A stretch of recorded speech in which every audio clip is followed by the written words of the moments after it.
5:30 now. Starbucks is back in the headlines and planning to close some stores. But the coffee giant is keeping tight-lipped about which stores are on the chopping block. Yeah, when it comes to locations opening and closing, the North American store count is expected to decline about 1% this year. Our Patrick Ryan is digging into this today. Patrick.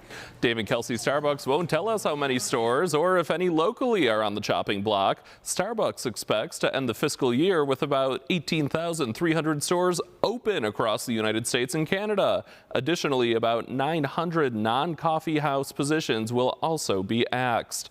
In a letter to employees, Starbucks CEO Brian Nichols says the company identified coffee houses where they're unable to create the physical environment customers and partners expect, or where they don't see a path to financial performance. It's those stores which will close.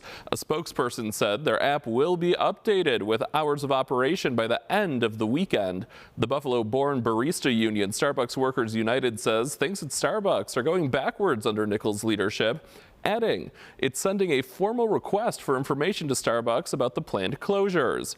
And UB professor of finance Scott Lang says this year particularly, fast food has seen a struggle.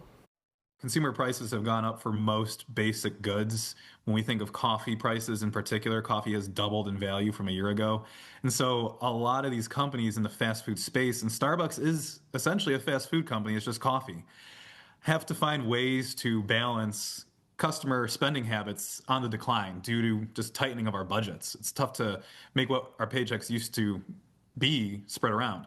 And so cutting costs without raising too many prices, without losing the customers, how do we increase foot traffic? How do we balance opening new trendier stores while renovating some of the old stores, while figuring out which ones just don't serve our business plan any longer? That's kind of the game Starbucks is facing, and a lot of fast food chains are facing right now.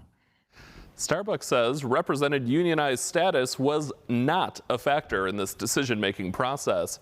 Meantime, employees in affected coffee houses are being notified this week. The company says it will offer transfers to nearby locations where possible.